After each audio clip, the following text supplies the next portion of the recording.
is I'll start by showing a few slides which talk about public health today, how bad it is and how much we can do to improve it. And then I'm not sure, Javier, will there be time for some questions and answers? Yeah, Then we can be some time, for question and answers. Okay, then in that case, let me share the screen. You have to allow me to do that. All done. Okay, so then we should be able to bring this to the front. Then today, I'm going to talk, as I have talked for many times, about diseases of civilization. If you look at the World Health Organization data that they publish every year, it's very obvious that all of the chronic degenerative diseases are increasing. We see more and more people developing and dying from heart disease and cancer and neurodegenerative diseases such as Alzheimer's and Parkinsonism. And we not only see more people developing these diseases, but we see that almost all of them are occurring in younger and younger patients. And this is a very classic picture when you see so many conditions increasing in frequency and decreasing in latency. You have to conclude that this is a population that is being chronically poisoned.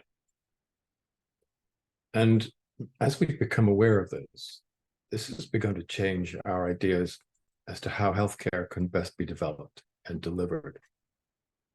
At the moment, we have a healthcare model that is reactive.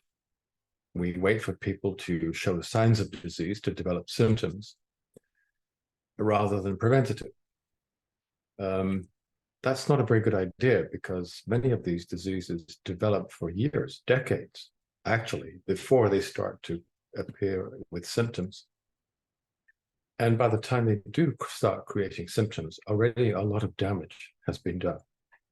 And if you are stuck with a reactive model of healthcare, the doctor always arrives too late. They are like a fire service that only ever arrives after a building has burned halfway to the ground. And when they do arrive, they don't have the right tools. What they mostly have are pharmaceutical products, drugs, which come from a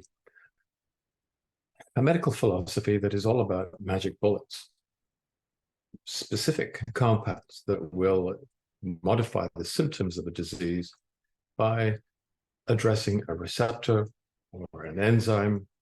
These days, it's just as likely to be a gene or a gene product, because that's where the pharmaceutical industry started. It started by developing magic bullets.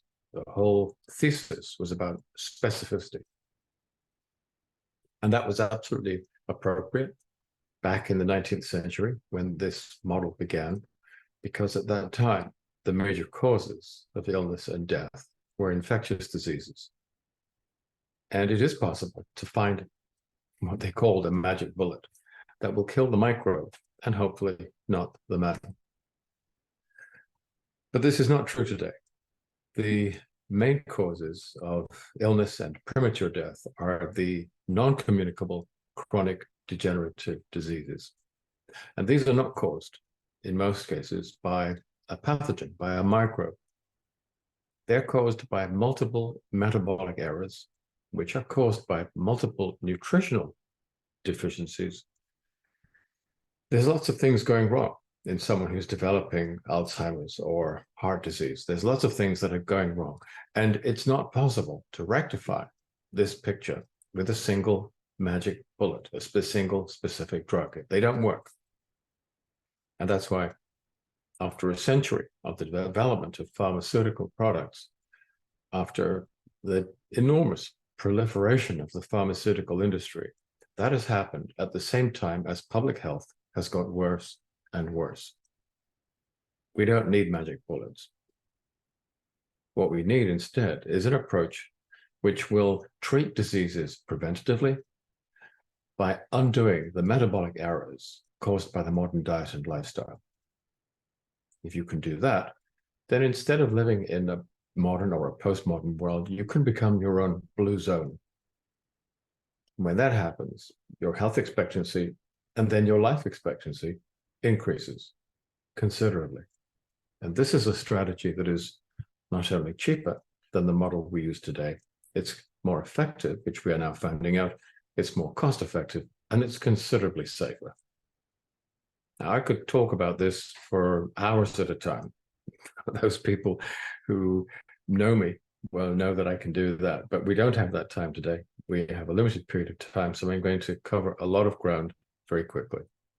I'm going to talk about diseases of civilization, what causes them, and for the first time, we can actually start to talk in terms of how we can cure them. First of all, how bad is the situation? Well, it's extremely negative. This is actually from the Rand Corporation, and it talks about the situation in North America, but it applies to almost all the high-income countries. The numbers of people with one or more chronic degenerative diseases is increasing very rapidly. And you can see here an increase from 1995 to 2020 of almost 50%. A huge increase in the numbers of people with one or more chronic degenerative diseases. This is a road to nowhere. We cannot continue to allow this trend to develop. So let's have a look at the United States National Health Surveys. Where did it start? How bad actually is the picture today? Well, if you look at the situation for people with a single chronic degenerative disease, that's increased by about a third in the last 2 decades alone. Hello, We're now Paul. seeing. Sorry to cut, but no one is able to see the slides. They can't see the slides. No, Okay. sorry to cut. Well, we are sharing the screen. Yeah. Now the screen is getting started. Now we can see you. Perfect. You should have stopped me before. Okay, so this is the Rand Corporation data, and it shows the increase in the numbers of people in North America who have a single chronic degenerative disease. Now, this is not a recent phenomenon. This has actually been going on for some time. And if you look at United States National Health Surveys, you can see that for the people who have a single chronic degenerative disease, their numbers have increased by a third between 2000 and 2020. Children and adolescents are now increasingly affected as well. Almost a half of children and adolescents today have a chronic condition. This is very new. When I went to school in 1955, there weren't any, none of my contemporaries had any chronic conditions or degenerative diseases. If you take the more severely affected, that is adults who have more than one chronic degenerative disease, between 2006 and 2010, you see a similar rate of increase. But it wasn't always like this. Let's go back to the very first United States National Health Survey. And that was done a couple of generations ago, back in 1935. And at that time, the national survey, the first national survey, found only 10% of the population who had a chronic degenerative disease. Now it's 60%. Well, the rates of diagnosis were not quite the same. The treatments they had perhaps weren't quite as effective as some of the ones we have today. But this is this is hard data. It shows a huge increase, and it shows a population that is becoming progressively more damaged. When did the change happen? The major changeover was happened in the late 40s, early 50s. Now, this graph is a little bit complicated, so let me unpack it for you. These are deaths per 100,000 head of population caused by different diseases. Now, the straight lines, the lines which are sloping down from the top left, they're talking about death rates from infectious and parasitic diseases in North America. And you can see that they've been falling since 1940, and they continue to fall through 1950 and through 1960. They've been falling for longer than that. They've been falling since 1900. The most significant decline is due to public engineering. public sanitation, improved water quality and water infrastructure. That was the most important thing. And then reduction of some of the worst aspects of overcrowding. Not only the sanitation engineers, but also immunization programs, the first vaccination programs came in, and then the antibiotics gave a little bit of help as well. They weren't as significant as the pharmaceutical industry will tell you, but they did play a role. So for all these reasons, the rates of infection and the rates of death caused by infection showed an ongoing decline from about 1900. Now look at the dotted lines, and their deaths in the respiratory system, which are caused by non-infectious diseases. So example, lung cancer, chronic obstructive pulmonary disease, interstitial fibrosis, those types of conditions. And they are pretty flat from 1900 to about 1950, and then they start to rise. So 1950 is when things really start to change over. And since 1950, they have continued to increase. Something pretty bad must have happened in 1950. Well, you might think that. But actually, it couldn't have been in 1950, if you think about it. When you consider that the numbers of people with chronic degenerative diseases have increased from 10% to 60%, it must be something so toxic that if it had happened in 1950, we would have seen the impact very, very shortly. It wouldn't have taken this much time. The increase wouldn't have been slow. What this graph is actually telling us is that something bad must have happened prior to 1950. In fact, during the 40s. So what happened in that time?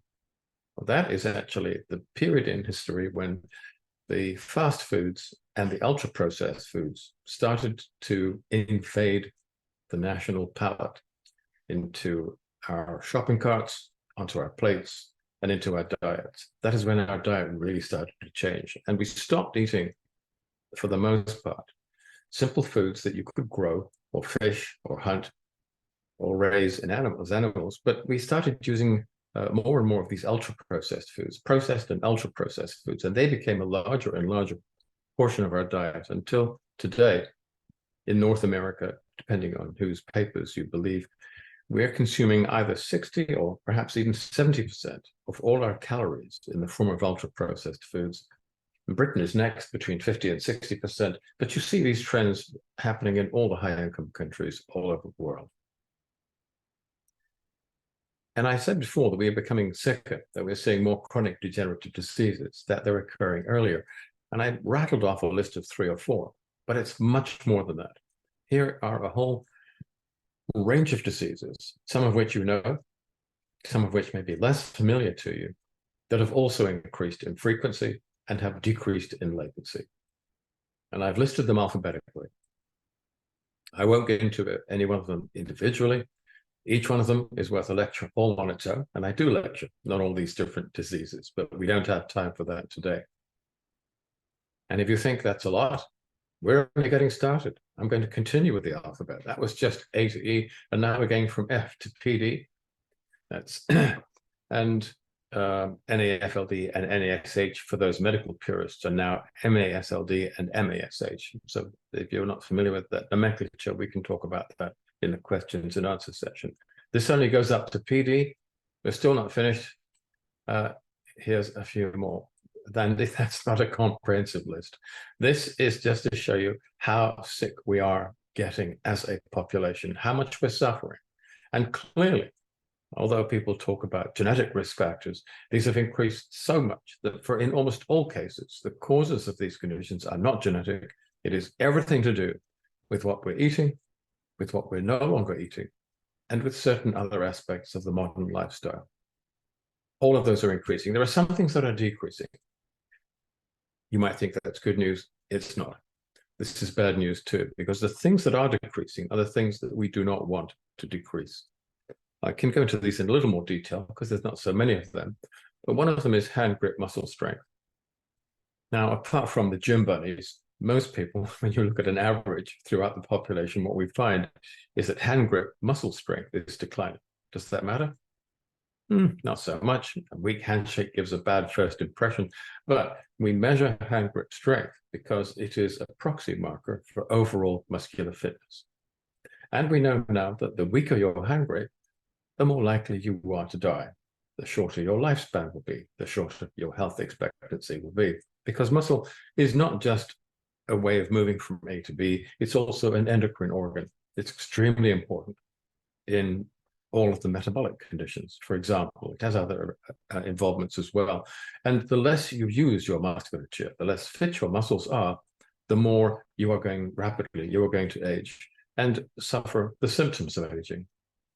Fertility is declining as well. I'm sure you've heard that sperm counts in males have fallen by almost 2/3 over the last 30 years. That's a huge decline. And we're seeing more and more males presenting with subclinical fertility and, frank, clinical infertility as well, let alone the numbers of women who have the same problem. The demand for assisted reproductive services is continuing to increase, and in many countries beyond the point at which the country can afford to supply those. IQ. Yep, it's sad to say, there are a number of tests that seem to say that our average intelligence is falling as well. You can measure this in different ways. There's about 4 or 5 ways that I know of that it has been measured in, all of which show a decline. And for those who know about the Lynn-Flynn debate, it's a very emotional and controversial issue, but I think that the data is now in, as a population in general, right across the board, we are becoming more stupid. It's not really surprising when you consider just how bad, how defective the modern diet is, and how complicated the workings of the central nervous system are. How could it be any other way?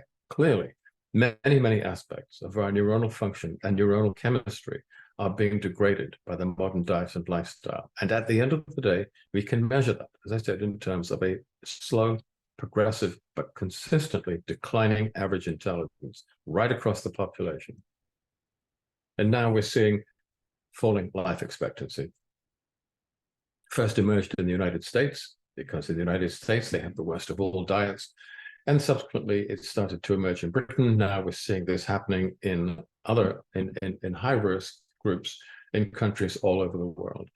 So all of the progress that we have seen in since 1950 in terms of increasing life expectancy, actually since 1900, although the data are rather confusing, we're moving backwards. A lot of those gains are being lost. So a lot of data there, a lot of variables. Can we make sense of those? Well, what we have done over the last 20 years is to try to tease apart all of the different variables that constitute the modern diet and lifestyle, to see whether behind all that noise, there was a smaller number of drivers of disease, which, if we could identify them, raised the possibility of being able to design antidotes. And that is where we have now got to. What we know is that the industrial diet, firstly, it affects your epigenome. So it affects the methylome, the acetylome, the transcriptome, and therefore the way in which your cells behave. But we also know that it affects the metabolome, and that's simply a scientific piece of jargon that we use to describe all of the metabolic reactions that take place within you and are in fact the basis of life itself. So your epigenome, that is the way in which your DNA is being developed and expressed, and your metabolism is degraded in very many ways by the modern diet and lifestyle. And the 4 main ways in which it's being degraded are these. Now, some of these are well known, some slightly less so. You've heard of chronic inflammation or chronic inflammatory stress. That is most certainly a component that is involved in driving almost all of the chronic degenerative disease states. Dysbiosis is the second. This is a condition where the population of microorganisms inside your body, mostly in the large bowel, but actually every organ, every tissue in your body has its own microbiota. But that is being degraded, again, because of changes in our diet. Thirdly, type B malnutrition, and I'll talk more about that later. And finally, glycemic mismatch, which is a situation where you are pouring too much glucose into your bloodstream because we're eating too much sugars and simple digestible carbohydrates, and it's piling up in the bloodstream because we're not removing enough of it. I know that many people think that the liver is the organ most critically involved in the removal of glucose from the bloodstream, but actually the capacity of the liver is quite small. Far more important are the skeletal muscles. If you're taking lots of physical exercise, they are the best glucose sink of all. They take glucose out of the bloodstream and use it, and burn it in the mitochondria to provide the energy that you need to move. But we're less physically active than ever before, thanks in no small measure to technical developments such as the internal combustion engine and information technology. These four drivers together are responsible in driving all of the tides, all of the increases in the chronic degenerative diseases that I listed in the last few slides. And they're exacerbated and exaggerated by our low energy lifestyle. Now, if you're eating an industrial diet where there's a lot of empty calories, and we're not burning very many calories, we're not eating historically very much, then you end up with a situation where most people are low in most micro and phytonutrients, vitamins, trace elements, phytonutrients, a lot of other things as well. That's type B malnutrition, and I'll show you some data to prove that in a minute. But also, our very low energy activity levels mean that our skeletal muscles aren't working properly, and that combined with the huge amounts of sugars and starches that the modern diet provides contributes to glycemic mismatch, which leads to an accumulation of glucose in the bloodstream, leading to hyperinsulinemia, leading to metabolic syndrome, and then type 2 diabetes, which brings, of course, a whole range of late complications and an acceleration of the entire aging process. So now we can talk about antidotes. Vitamins and minerals on their own don't work. And we know this because many studies have been done to measure their impact on health. They're negligible. Fish oil doesn't work either. The Cochrane collaboration has shown that repeatedly. The supplement industry, well, is pretty much discredited. I don't have much time for it as someone who tries to be a serious scientist. I look at the data, and I think that the supplement industry says it's just a confidence trick. The pharmaceutical industry isn't the right tool to use either. It has done nothing to prevent this deterioration in public health.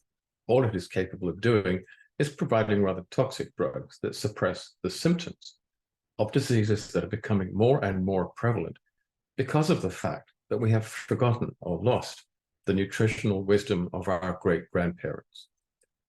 But if we look at this picture differently and look instead at these four different drivers, each of which is being intensively studied, for the first time we can design antidotes.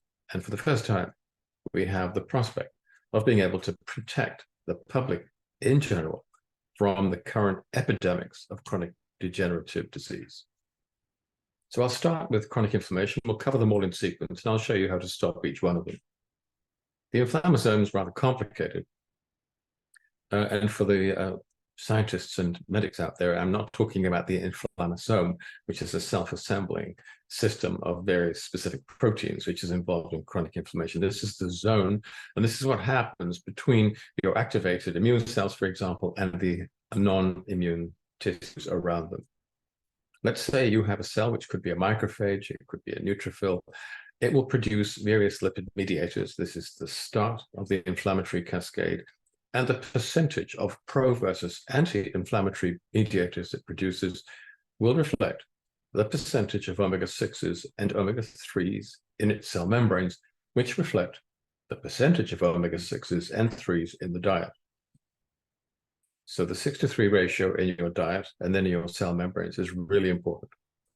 And you need to be able to mount an acute inflammatory response. It's really important if you're being invaded by pathogens or your tissue has been physically traumatized. You need to create an acute inflammatory response. So you send out omega-6 derivates and omega-3 derivates, and they start and stop the inflammatory sequence. At this point, no tissue has been damaged, but the immune cells are also shedding little cell particles called exosomes into the space outside the immune cells in the surrounding tissues, and they incorporate inside these little exosomes various types of information.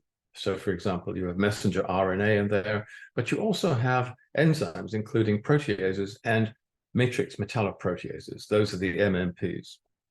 Now, these matrix metalloproteases are involved in a whole lot of processes in the body, but the important thing to know is that if you're releasing large amounts of them, they become extremely destructive. These are very, very hyperactive enzymes. They're rather similar to the same digestive enzyme in a way that you find in biological soap powders. So they dissolve all kinds of tissues, and you don't want too much of them. So a healthy diet will allow you to mount an acute inflammatory response, which is protective, and it will give you, but it won't allow chronic inflammation, which is destructive. So a healthy diet gives you the right 6:3 ratio. It also gives you compounds known as polyphenols. You get these from fruits, for example, and from spices. There's various other sources. And this is a healthy diet. This will create a healthy degree of inflammation.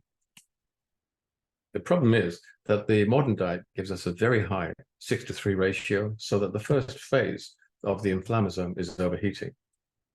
The modern industrial diet also has removed most of the polyphenols, which means that the second phase of the inflammatory sequence is also overheating. And now, matrix metalloprotease enzymes are being released constantly over long periods of time, and they are dissolving the extracellular matrix. Now, this is a mesh of microfibers that runs throughout your whole body. Collagen is one kind. Actually, there's many kinds of collagen. There's over 300 different types of fiber. This is a very specialized network, and it holds all of your cells together in the right, in the correct way, so that they can communicate with each other and function collectively as an organ or a tissue. But the matrix metalloproteases dissolve all of them, and so you lose structure. The cells disaggregate. Healthy tissue breaks down. And to give you an illustration of how destructive these enzymes are, they are the same enzymes that are released by the so-called flesh-eating bacteria. And if you are unlucky enough to be infected by these microbes, and this is a poor lady, lived in a remote part of the world where she could not access antibiotics, these matrix metalloproteases dissolve you. They destroy everything: skin, cartilage, bone. It is the same enzymes being released in smaller amounts over periods of decades that lead to the slow destruction of bone or cartilage or artery linings or liver cells or brain cells. These are the processes that are at the heart of the developing chronic degenerative disease. This graph simply shows you how the 6:3 ratio has increased steadily since 1900, due partly to technical developments and more latterly by our increased intake of ultra-processed foods, which use very large amounts of plant oils. And this slide shows you how extensively our intakes of polyphenols have fallen. We eat on average 3 portions of fruits and vegetables a day. If you go back 150 years, intakes were more than 3 times that much, because people were far more physically active. They ate far more than we do now. They needed more calories. And they consumed fruits and vegetables which were rather different to the ones we eat today. They're called heritage species, and we know that they contain far higher levels of polyphenols. So we eat less of these foods. They contain less polyphenols. The best estimates we have indicate that our intake of polyphenols has fallen by up to 90%. And that's why the inflammatory sequence is running 24/7. It's running excessively. It's continuing to destroy healthy tissue, slowly, day by day, year by year, decade by decade, until as we move into our 50s or 60s, or if we're lucky, our 70s, you find that you have the symptoms of one or more, usually it's more than one, of the chronic degenerative diseases. And the companies who dominate the multinational food space are the criminals who are doing this to us. They're grotesquely irresponsible. They're killing more people than the tobacco industry is today, because they're providing us with a diet which, when you look at it in the round, has a very high 6:3 ratio, very little polyphenols, so you have chronic inflammatory stress, very little prebiotic fiber, so you have dysbiosis, very little 1,3,1,6 beta-glucan, so your immune system is not working properly. It can't. And then, to make matters worse, they fill us up with these other compounds, AGEs, ALs, LPS, because of the way in which they make their foods, that are highly pro-inflammatory. So if the important anti-inflammatory compounds have gone and are being replaced by pro-inflammatory compounds in our diet, it's not surprising that chronic inflammatory stress has become almost universal. Why immune dysfunction is so common, why dysbiosis and bowel disease has become so common. Then they make matters worse by filling us up with sodium, giving us entirely the wrong ratio of electrolytes, an excess of sodium, not enough magnesium and potassium.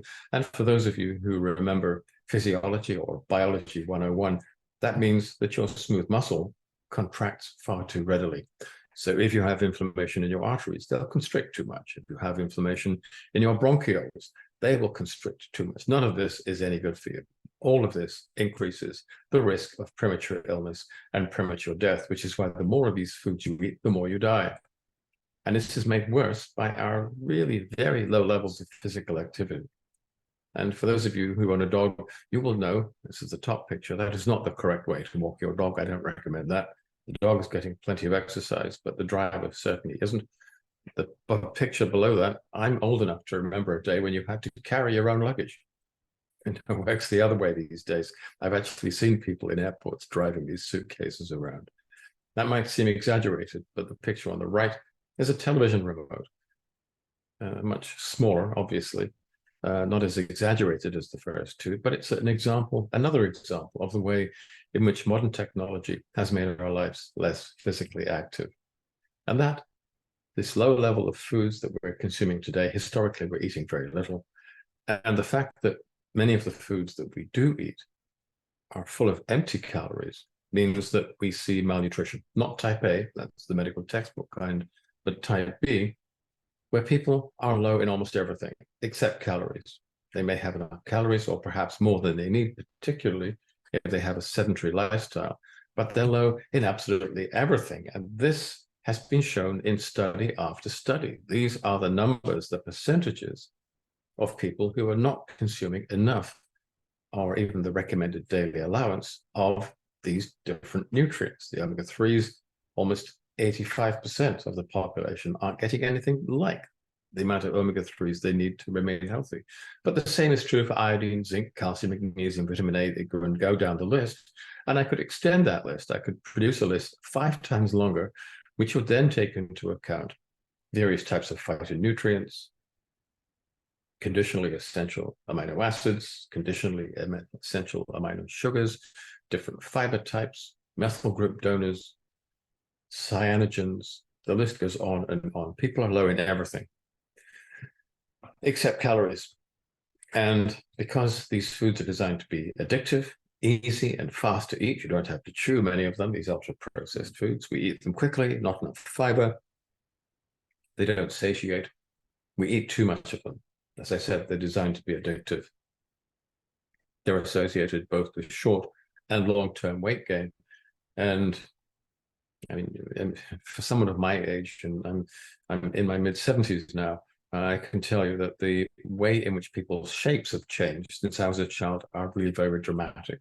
Go and find photographs, if you can, of the way children used to look in the 1950s. It's almost like watching a different species. But these foods also kill. For every 10% increase in consumption, that is associated with a 10% increased risk of cancer, a 15% increased risk of type 2 diabetes, and a 14% increased risk of early death. Plus, it's dose related. The more of these ultra-processed foods you eat, the more you die. Also increases the risk of dementia and COVID-19, that is fatal COVID-19, and a whole lot of other things as well. These associations they go right across the spectrum.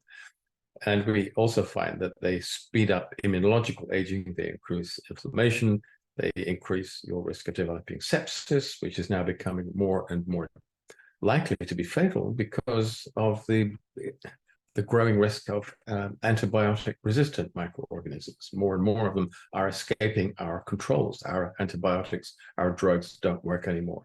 This is a grim picture I'm painting here. And in North America, which is eating most of these toxic foods, you see the effects most strongly. So this is an international league table of life expectancy. Now, average national life expectancy is a crude measure of how healthy a population is. Obviously, the healthier the general population is, the longer the average lifespan will be. There'll be exceptions, but this is a generalization. In 1950, this is the dark blue trace. The United States was 13th in the international league tables in terms of average life expectancy. By 2020, the United States had fallen to 53rd position. It's now we're just about to move into 2024. It looks as if the United States has fallen out of the top 60. Now, that's very preliminary data. I don't think it's proven yet, but I'm talking to people who've said, yeah, well, the latest figures say that the United States is not even in the top 60 anymore. That is an indication of how far nutritional standards have fallen in the United States. And this is tied to declining intelligence, which I also see all around me in the United States. So let's say we are a world citizen, not necessarily a North American. We might be South American, Asian, European, doesn't matter. What do we do when we see a patient or a customer or a client or a friend who has health problems and who is living in the modern world and eating a modern diet? Well, they are very likely to be eating ultra-processed foods because these foods dominate in the stores, in shelf space, and increasingly in our shopping baskets. And because of that, they will have a very high 6-to-3 ratio and very little polyphenols, and they will have chronic inflammatory stress, which can manifest in various ways. It might show up as an arthritic disorder. It might show up as coronary artery disease or hypertension. It might show up as metabolic dysfunction associated liver disease, or chronic obstructive lung disease, or migraine, or a brain tumor, or depression. Chronic inflammatory stress is everywhere. But because they're eating this modern degraded diet, which does not contain enough prebiotic fiber, they also have a microbiota in the large bowel, which is predominantly gram-negative and therefore pro-inflammatory. And so they have gastrointestinal problems as well, which spill over into liver problems and secondary cardiovascular and neurological problems as well. So what do? We give them omega-3s and the right types of polyphenols to go along with them. And when we do that, we can suppress chronic inflammatory stress extremely effectively in almost every part of the body, with the exception of the large intestine. And there, we have to use a different approach. There, we have to start to use composite blends of prebiotic fibers to support the growth of a healthier microbiota, which will then create a healthier environment inside the large bowel with knock-on effects to the heart, the liver, the brain, and many other tissues besides. How important is that? Well, I'm going to quote some World Health Organization data to you. I have to say that in the wake of COVID, the World Health Organization has been badly discredited. Their chief executive is not someone who I would trust further than I could throw, frankly. And I think they have made a number of political decisions which have been quite disastrous. But some of their basic science is still rather good. This was done in 2019. And they were able to show that higher fiber intakes were capable of reducing early death by an astonishing 30%. This is absolutely huge. And you can break it down. You can see a reduction in the risks of bowel and breast cancer, very substantial. Equally substantial reductions in the risk of heart attack and stroke. More recently, we have seen that there is a substantial degree of protection against dementia as well. This is a huge set of health benefits associated with having a healthier microbiome. And how much fiber should you eat? Well, that study implied a minimum of 7 grams of prebiotic fiber. Now let's put that in context. If you go back to the pre-Christian era, studies that were conducted in Mesoamerica found that the Odham people, a very detailed dietary analysis was done. They were consuming about 140 grams of prebiotic fiber a day. They would have had a microbiota in the large bowel, which was almost overwhelmingly gram-positive. Gram-positive is healthy. Gram-positive is health-positive. We'll go into that in detail in a bit more later. Let's come closer to the present tense. Go to Britain in the 19th century. We have much more detailed information about this population. Obviously, we know that they were consuming about 40 grams of prebiotic fiber a day. Still very, very healthy. We've looked at this health of this population in great detail, and we found almost no evidence at all of IBS or IBD. So this was a microbiota at 40 grams of prebiotic fiber. It was extremely healthy, extremely protective. Where are we today? Well, how have the mighty fallen? We've gone from 140 grams to 40 grams to 4 grams of prebiotic fiber a day on average. We're not even reaching the WHO's minimum recommendation of 7 grams of prebiotic fiber, which is bad news.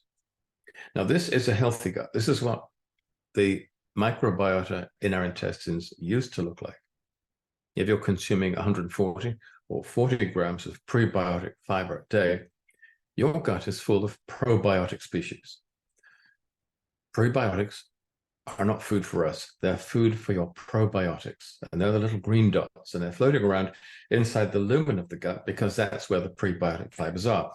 The probiotic species, which are gram-positive, break those fibers down, those carbohydrates down into short-chain fatty acids, which we call postbiotics. And those short-chain fatty acids, including butyric acid, are very anti-inflammatory and very good at killing cancer cells. So eat lots of fiber, you grow lots of these probiotic species in your gut. That creates a very health positive environment inside the large intestine, and that has knock-on benefits throughout the rest of the body. But we're not eating 140 or even 40 grams of prebiotic fiber. We're eating less than 4 grams. So if you take those prebiotic fibers away, the probiotic species are starved. And they are replaced by gram-negative species, and these are the little dots in red. Gram-negative species don't consume prebiotic fiber. They are rather different in terms of their nutritional requirements. They like to eat protein. Where is protein in the large intestine? Well, not from your diet, because protein that you eat is digested in the small intestine and absorbed. So the gram-positive species, which like to eat protein, obtain it from the mucosal layer that lies over and protects the colonocytes, those cells at the bottom. That's the cells of the lining of your gut. They consume the mucin, the proteins that make up the mucosal layer, and they come into direct contact with your cells, the colonocytes, as you can see. And because they're gram-negative and coated with a waxy substance called lipopolysaccharide, they are highly pro-inflammatory. They create all kinds of problems in the gut wall, including leaky gut. You can see here the tight cell junctions between the colonocytes are starting to open up.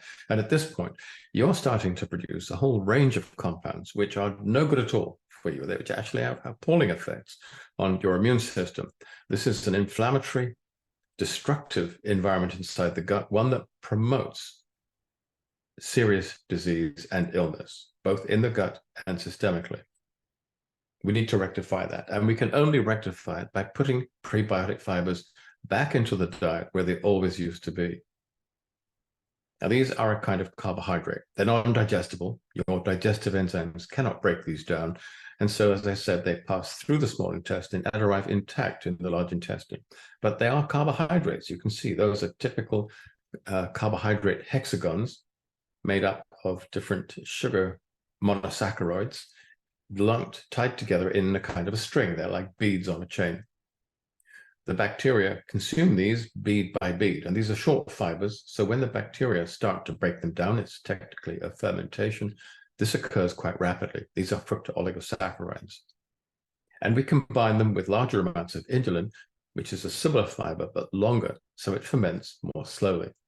And then progressively larger amounts of progressively larger and more complex prebiotics. These are 1,3,1,4 beta-glucans derived from oats. This is resistant starch, which we get from sources such as green banana. And as the molecules get larger and more complicated, the fermentation rates slow down. And it's important to have all of these and in the right amounts and the right proportions, because when this blend of fibers, this composite mixture, arrives in the large intestine, it is the short chain fructooligosaccharides that start the process, but they soon are used up, so they have to be replaced with inulin, which is a longer fiber. It's like a relay race. And then the 1,3,1,4 beta-glucans take over, and finally, the resistant starch. And in this way, we transform the microbiota throughout the entire length of the large intestines. So for the first time, here we are able to talk about antidotes. We can damp chronic inflammatory stress very effectively with a combination of omega-3 long-chain fatty acids, combined and only when combined with amphiphilic polyphenols. These are technically chaperone molecules, and I'm happy to talk about this in the Q&A. We can undo dysbiosis using time release or composite blends of prebiotic fibers. We can alleviate type B malnutrition, not with your typical vitamin and mineral supplement, which is so badly designed it couldn't do anything at all. But if you use a very broad spectrum approach, including both micronutrient and phytonutrient support, at that point, very good things start to happen. And then we leave a little bit of this over to you. To address this problem of glycemic mismatch, you really should be eating less sugars and less starches and taking more exercise. And plenty of studies have found that if you do that, you can cure your own type 2 diabetes. A bit difficult to do in practice, but it's perfectly possible. There are hacks, there are shortcuts you can take to do the same thing, but I don't think we've got time enough to go into that today. Now, when you use all these antidotes, basically all the harms that are being caused to you and people around you by the modern diet and lifestyle are neutralized. When you do this, you become your own blue zone. Your health prospects increase very dramatically. And what we are seeing now in hundreds of thousands of cases in over 120 countries all around the world is that when people do this, if they start off with the symptoms of a lifestyle condition, very typically within a short period of time, 3 to 6 months, the symptoms of that condition begin to become less. In many cases, they will fade away, and a large percentage of these people become pharmaceutically independent. So this is a very radical change in the way that we're now starting to think about disease and about public health management. But from everything that we're seeing so far, this appears to be a better approach to improving public health, a more effective one, and certainly a safer one. So let me now hand the microphone back to Javier, and perhaps we have time now for a Q&A. First of all, thank you, Paul. That was incredible to listen every time. And yeah, we're going to open for a few minutes for Q&A. Así que, chicos, antes de nada decir, ha sido increíble lo que hemos podido escuchar hoy a través de Dr. Paul Clayton. Vamos a abrir unos minutos para preguntas y respuestas.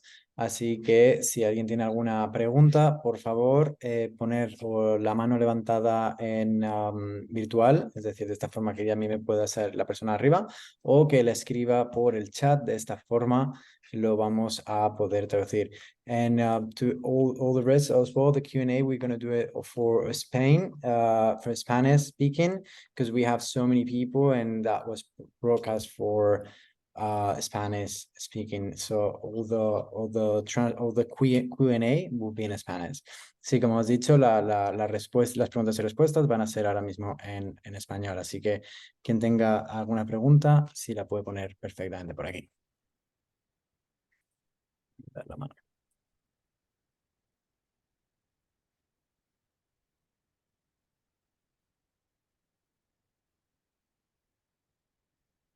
Looks not many questions. Aquí, here.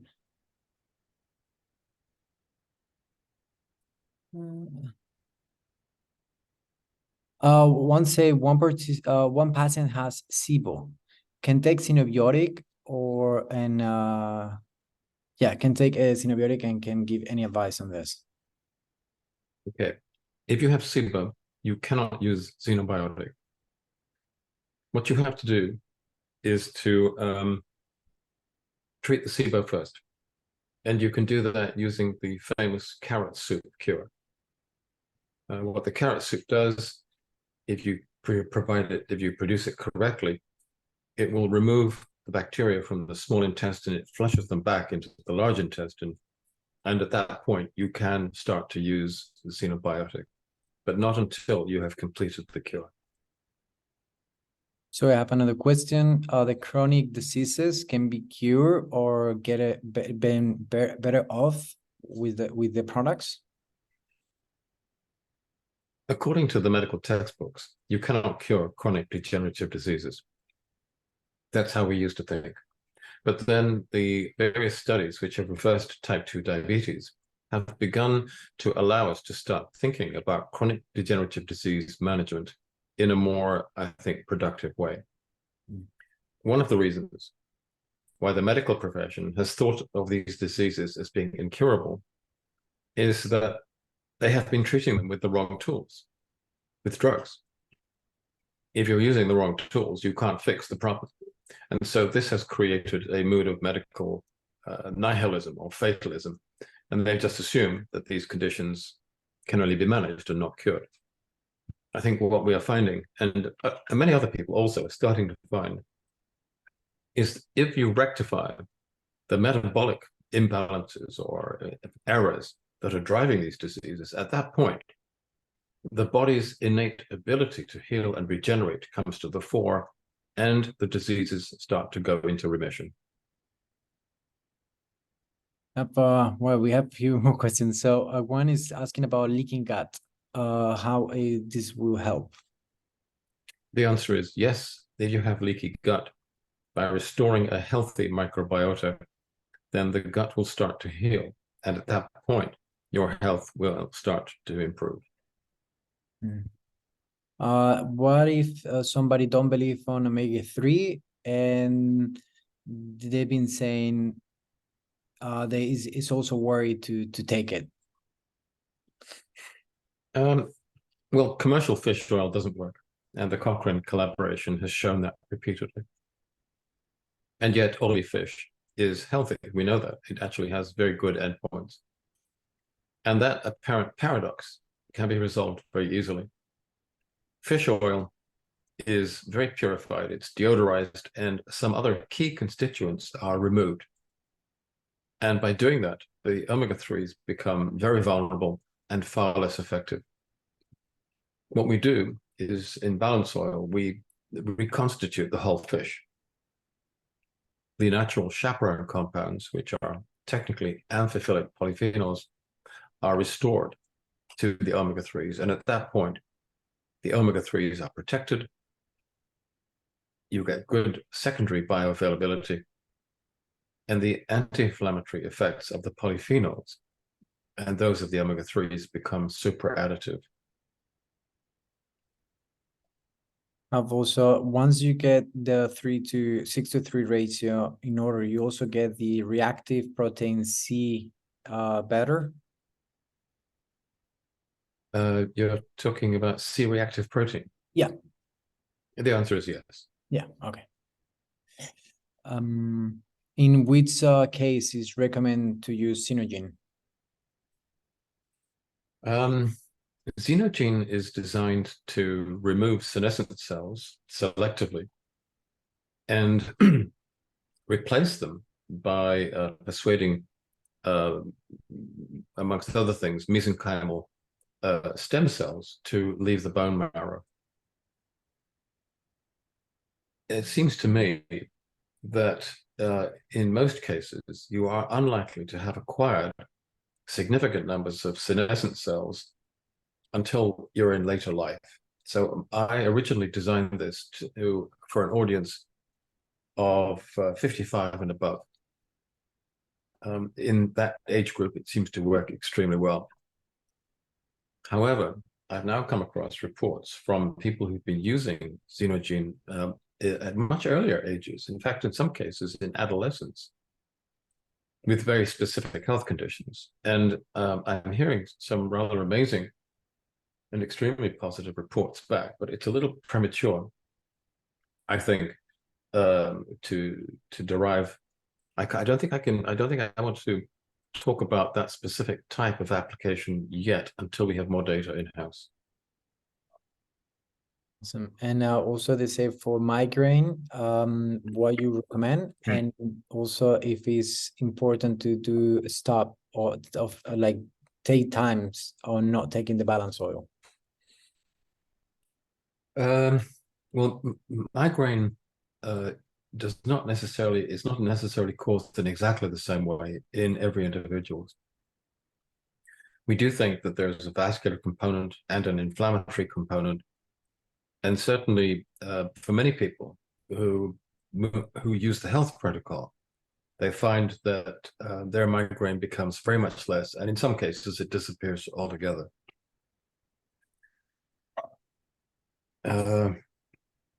Again, I don't know if this is going to work in every case. In fact, I don't believe it will, but I would say it works from what I'm hearing, between 6 and 8 cases out of 10. I think that if you have a migraine that is really damaging your quality of life, this is very well worth trying. And what if they get a warning that omega-3 is dangerous? Well, that's interesting because there have been a couple of meta-analyses lately that indicate that the omega-3s might increase the risk of atrial fibrillation. That's the only danger that we know of. It's unlikely, in my view. There are other meta-analyses that show equally that omega-3s have no effect. So it depends which paper you believe in. What we do know is that omega-3s reduce the heart muscle excitability in the lower chambers. So some early data showed quite clearly that omega-3s, if you use them over a certain period of time, it will reduce the risk of death after a heart attack caused by ventricular fibrillation. So it's almost impossible to conceive of a mechanism whereby omega-3s would reduce fibrillation in the ventricles and yet increase them in the atria. So that's one issue. Another issue that I have is that almost all of the work has been done with fish oil, not with oily fish. If you use a commercial fish oil, where the antioxidant is something like vitamin E or ascorbyl succinate, these are the wrong antioxidants, and they do not prevent the breakdown of omega-3s into some compounds which are pro-inflammatory, pro-arrhythmic, and generally quite toxic. So I think that it's possible that if you take large doses of commercial fish oil, you could run into trouble. But that's not what we have. We work with a fish oil that is more like oily fish in liquid form because we put the polyphenols back into the oil. I can only tell you that I was diagnosed with atrial fibrillation almost 15 years ago now. And I was put onto a low dose of flecainide.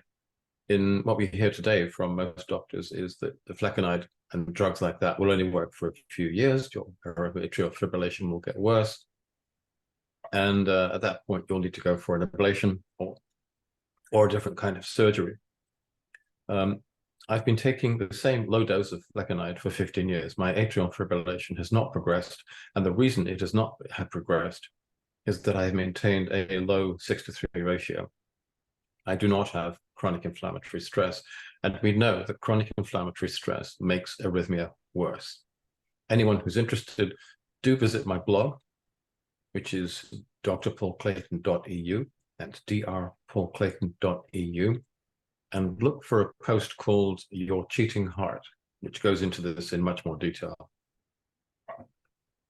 We're gonna if it's fine for you, we take 3 to 4 more questions, and then because we is out of time. They talk about omega-3 and anticoagulants. Okay. There are published papers in the literature which say that omega-3s don't really interfere with any of the anticoagulants. The anticoagulant effects of omega-3s are rather slight, unless you overdose. If you bring your 6:3 ratio down to very low levels, let's say to 2.52, let's say, or below that, some people take so much balance oil they even go negative. I don't recommend that. At that point, you will have a problem. But if you're in the normal range, there shouldn't be any problems at all. If you are taking balanced soil and your physician has directed you to take, let's say, apixaban and clopidogrel and aspirin because you're at very high risk, at that point, you might start to see a problem. If you're taking multiple blood thinners, and if at any point you're on a regime, a complex regime of this sort, and you add balanced oil and you start to see spontaneous bruising on the arms, legs, or torso, that is indeed a sign that your blood is getting too thin. And what I would do then is immediately stop the aspirin or the clopidogrel. I wouldn't stop the balanced oil. It's gonna go also for a topic we were talking lately a lot about kids, pregnancies, ADHD, and all the process of growth for kids, how this can help. Well, if you're in balance, if you have a healthy anti-inflammatory 6:3 ratio, then you are more likely to have a successful pregnancy. You are more likely to bring that to term. Your infant is less likely to have ADD, ADHD. You are less likely to have postnatal depression.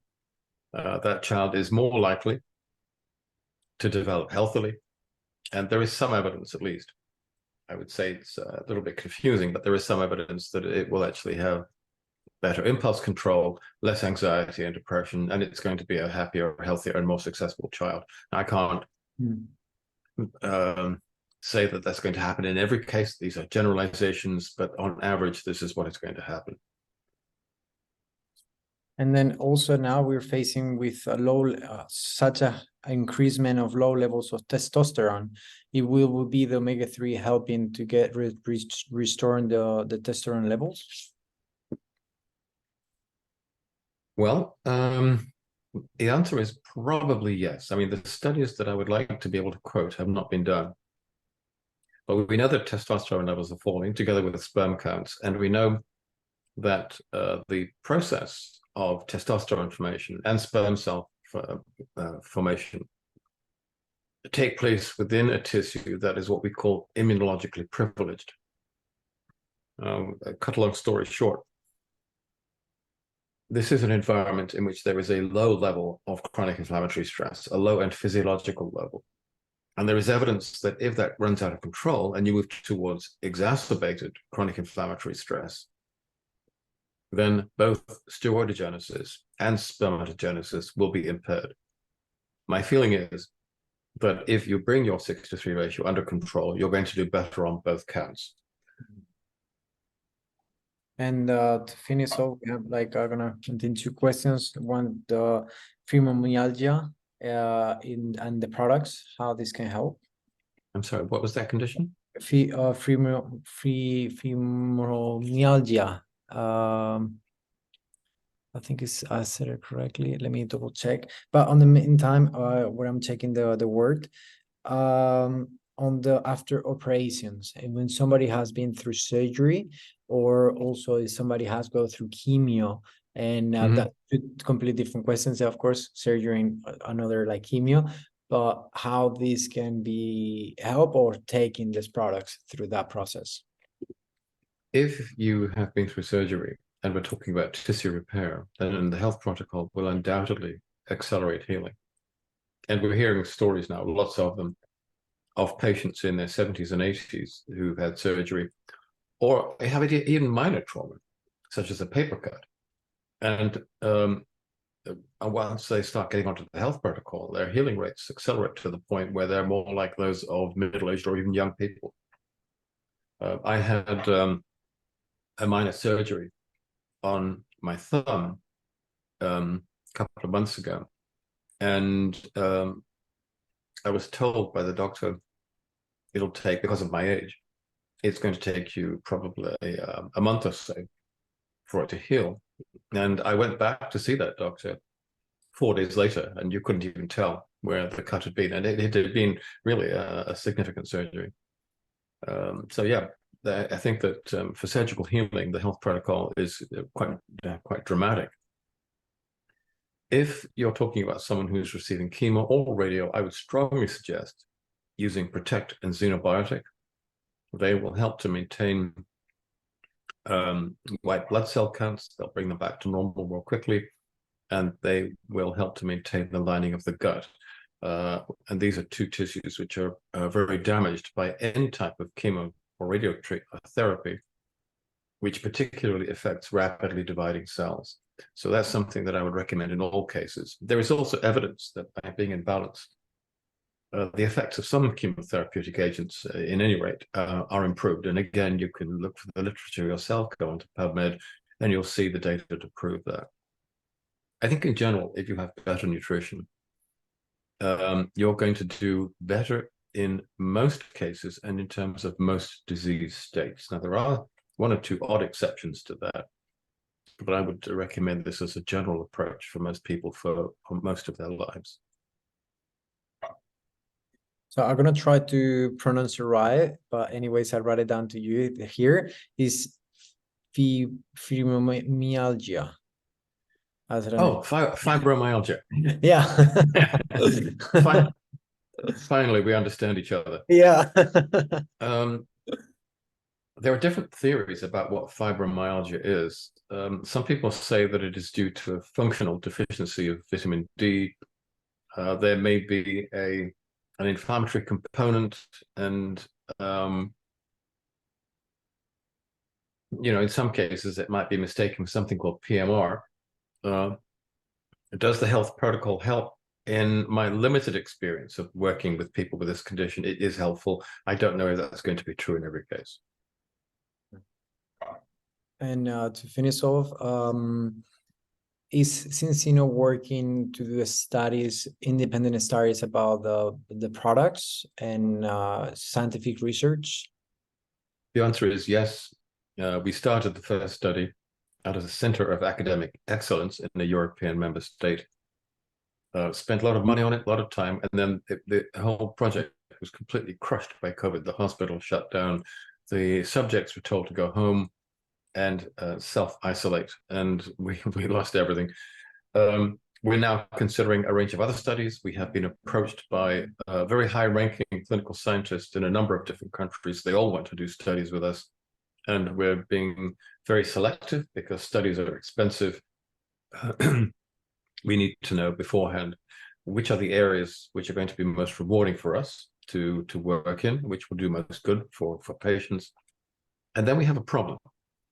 If we can show that the health protocol will have very dramatic effects in the management of serious medical conditions, which we know it will, even if we can prove that, we can't talk about it. You see, the regulators who are in the pockets of the drug companies have created a situation where we're not allowed to talk meaningfully about pharmaconutritional inputs if they're not medically licensed pharmaceutical products. So it becomes a question of return on investment. Do we spend hundreds of thousands of pounds on a trial which will generate a result which is absolutely wonderful, but which we cannot talk about? And then there's a danger. Just supposing we could show, for example, that we have a product which will prevent or even reverse Parkinsonism. And if you want to know more about that, go on my blog. Well, okay, let's say it does that, and we spread the word. And we're very cautious about how we talk about this. But then someone who is very keen to develop, their downline starts saying, oh, we have a cure for Parkinsonism. And then the regulators get to hear about that. And then I end up in jail, and Cincino is bankrupted by lawsuits. So this is a very difficult situation. We cannot tell the truth. In a time of lies, which we're now clearly living in, telling the truth is an act of subversion, and you're going to be punished for that. So we have to be very careful about what we do, and even more careful about what we say. That was a perfect ending. Thank you very much, Paul. It's been such an honor to have you today here with us. And yeah, can't wait to see you in a couple of weeks now here in Cancun. And thank you very much for all the work that you do and all the impact you're making in this world. No, I look forward to that. And we should definitely have a tequila sunrise together. Absolutely. Can't wait for that. And thank you very much again. Until the next time. Bye-bye. Bye-bye. Y que nada, chicos, muchísimas gracias a todos. Vamos a dar finalizada. Quedan muchísimas preguntas. También vamos a intentar pues, recolectar preguntas para poder pasarlas y esperamos con la máxima brevedad de tiempo. Muchísimas gracias a todos y que tengáis un grandísimo resto del día. So we're going to try to collect most of the questions and we will try to see if we can get the answers for. Thank you very much and have a wonderful night.